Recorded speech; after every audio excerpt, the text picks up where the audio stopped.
Sir నమస్కారం sir. నమస్తే.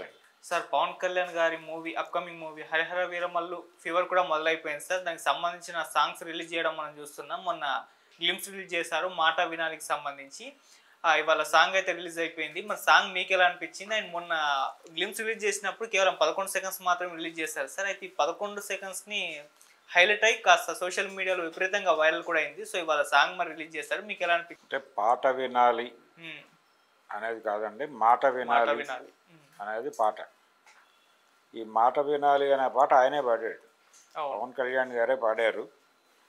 ఆయన గాయకుడు కూడా.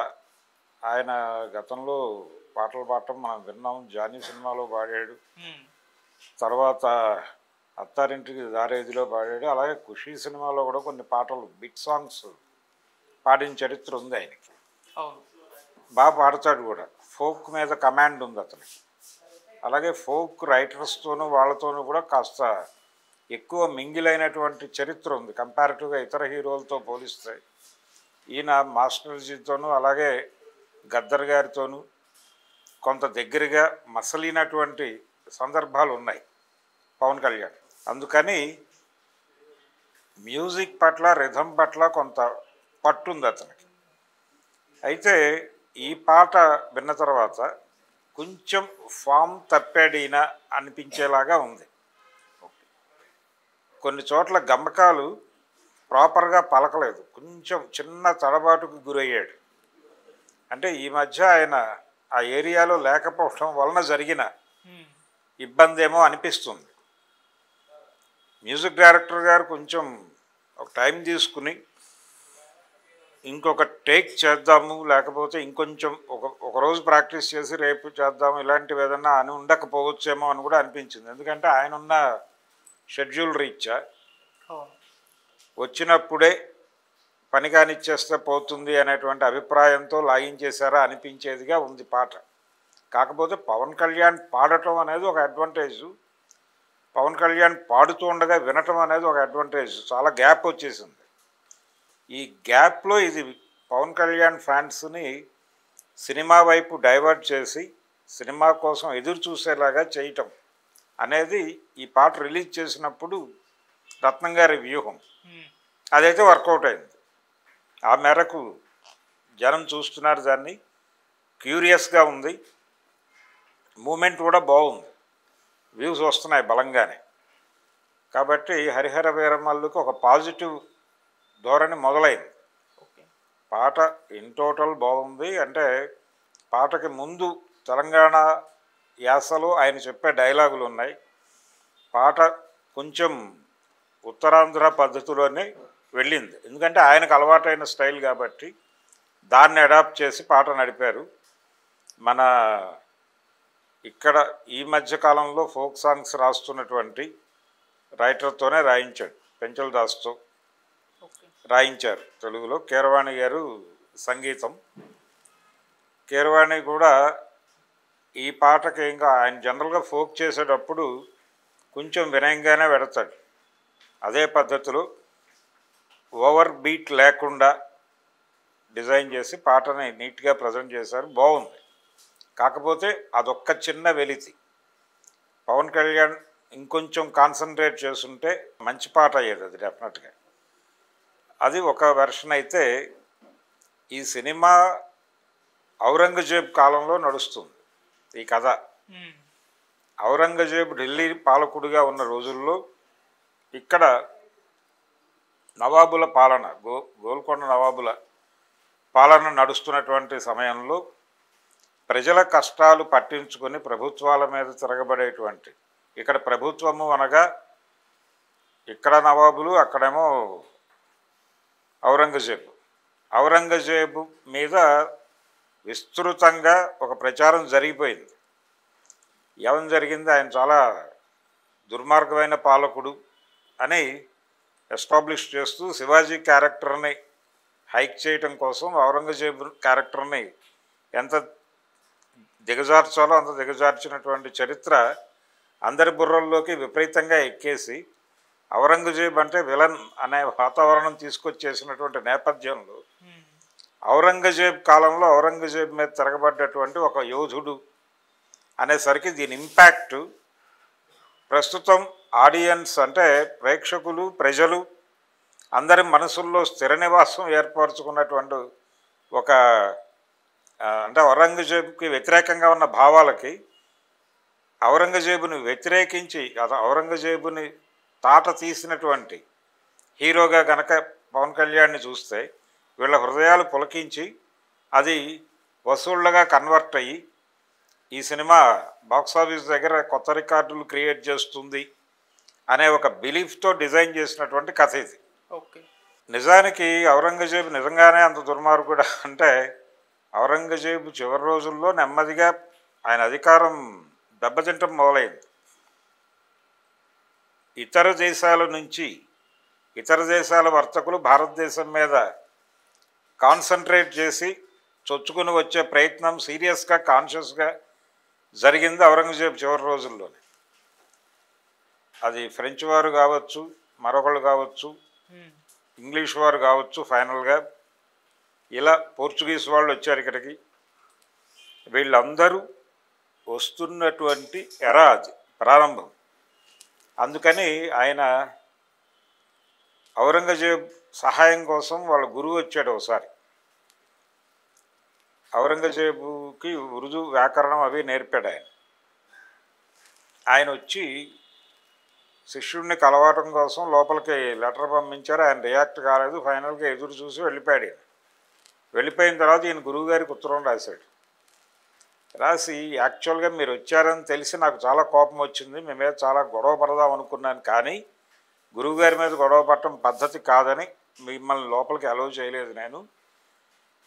నన్ను నేను కంట్రోల్ చేసుకోవాల్సి వచ్చింది. నేను చాలా ప్రశ్నలు మిమ్మల్ని అడుగుదాం అనుకున్న లోపలికి పిలిచి ఆ ప్రశ్నలు ఇక్కడ అడుగుతున్నాను. మీరు మాకు ఈ భూమి ఈ దేశం అవతల ప్రపంచం ఏముంది అనేది చెప్పలా. యూరప్లో ఇలా ఇండస్ట్రియల్ రెవల్యూషన్ జరిగింది అనేది మాకు చెప్పలా. యూరప్లో వాళ్ళకి ఎక్సెస్ అయిపోయినటువంటి సరుకులు అమ్ముకోవడానికి వాళ్ళు మార్కెట్ వేటలో ఉన్నారని మాకు చెప్పలా. వాళ్ళు మన దేశం మీదకే వచ్చి పడతారని కూడా మీరు చెప్పలా.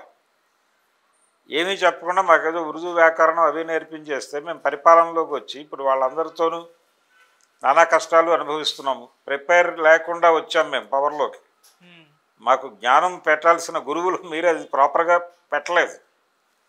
దాంతో మేము అజ్ఞానుల్లా ఇక్కడ కూర్చుని వాళ్ళతో ఇబ్బంది పడాల్సి వస్తుంది విదేశీ శక్తులతో.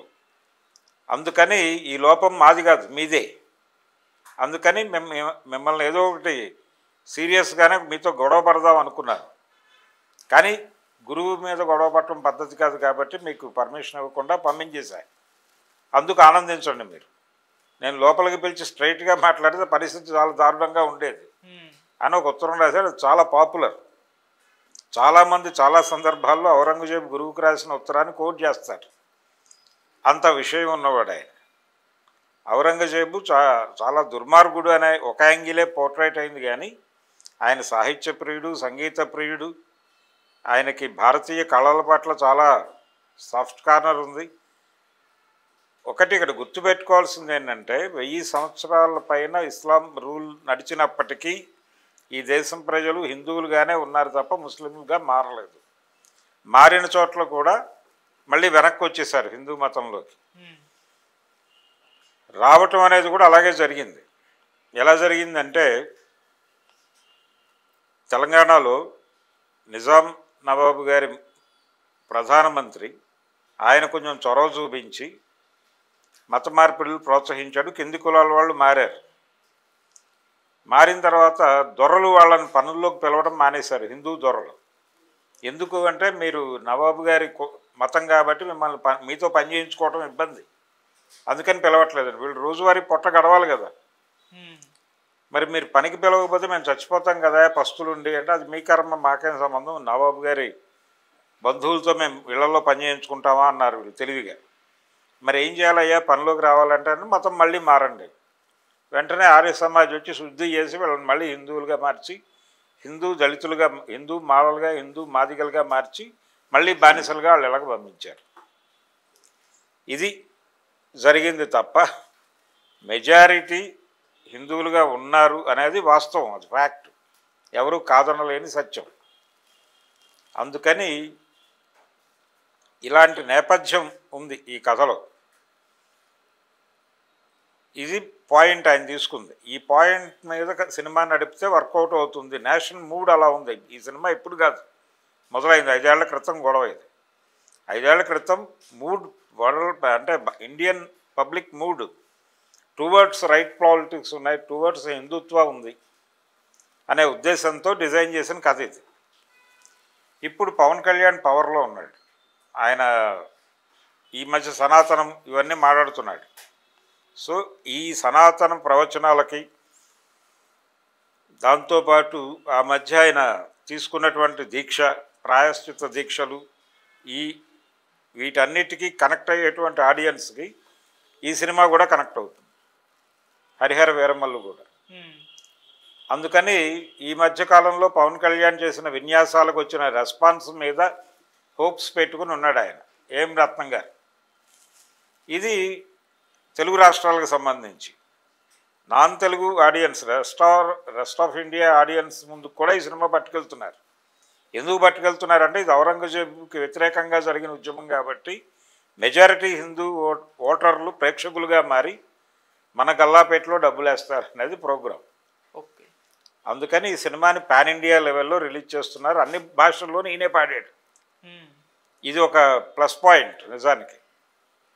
అన్ని భాషల్లోనూ పాడటం అనేది చిన్న విషయం కాదు. ఈయనకు సహకారం అందించి ఉండొచ్చు, ఒక హెల్ప్ తీసుకుని అక్కడ లాగించేసి ఉంటాడు ప్రతి లాంగ్వేజ్.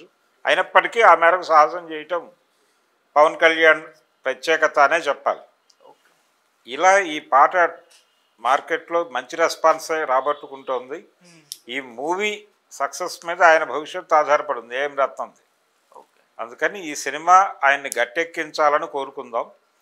ఈ పాట అయితే బాగుంది, బాగా పెడుతోంది, మాట వినాలి. ఈ మాట వినాలి అనగానే పొలిటికల్ ఏరియాలో కూడా స్పెక్యులేషన్స్ మొదలైపోయినాయి. ఎవరు మాట వినాల్సింది, ఎవరు వింటలేదు, చంద్రబాబు ఎవరి గురించి పాడుతున్నాడు పవన్ కళ్యాణ్ అని కూడా మొదలైపోయింది చర్చ.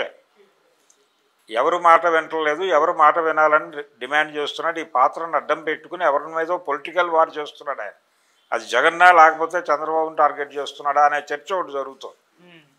ఆయన మోడీని కూడా టార్గెట్ చేయొచ్చు, కానీ ఆ మాట అనడానికి ఎవరు సాహసించటం లేదు. కానీ ఒక టార్గెట్ చేస్తున్నటువంటి మెటీరియల్ దీనిలో ఉందనేది భావిస్తున్నారు. ఆయన అన్నది జస్ట్ మాట వినాలి అని. మాట వినాలి అనేది వార్నింగ్ ఇట్ సెల్ఫ్ అనేటువంటి చర్చ జరుగుతోంది. చూద్దాం. ఫైనల్గా పాట అయితే అట్రాక్ట్ చేసింది, ఒక క్యూరియాసిటీ క్రియేట్ చేసింది, ఆడియన్స్ ఇంట్రెస్ట్ని గ్రాప్ చేయగలిగింది. కానీ సినిమా పరిస్థితి ఏంటి అనేది చూడాలి. అంటే ఇప్పటికీ నేషనల్ మూడ్ అలాగే ఉందా, కొంత తగ్గిందా, కొంత వెనకతట్టు పట్టారా,